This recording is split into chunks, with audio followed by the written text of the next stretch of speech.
একটা সবুজ জঙ্গলের ধারে ছোট্ট একটা বাঘের বাচ্চা থাকত। তার নাম ছিল টুকু। টুকুর গায়ে ছিল কমলা সোনালি ডোরাকাটা লোম আর বড় বড় কৌতূহলী চোখ। সে খুব দুষ্টু কিন্তু ভীষণ মায়াবী। প্রতিদিন সকালে টুকু তার মায়ের সাথে জঙ্গলে হাঁটতে বেরোতো।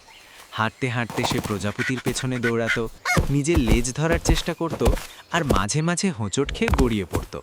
তখন সে নিজেই লজ্জা পেয়ে ছোট্ট করে ঘর শব্দ করত।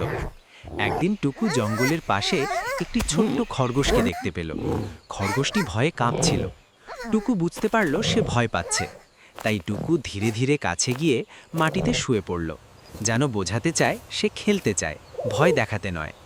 খরগোশটিও একটু সাহস করে কাছে এলো। তারা দুজনেই লুকোচুরি খেলতে লাগলো।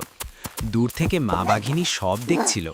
সে বুঝল তার টুকু শুধু সাহসী নয়, দয়ালুও। সূর্য ডুবতে শুরু করলে টুকু মায়ের পাশে গিয়ে গা ঘেঁষে শুয়ে পড়ল।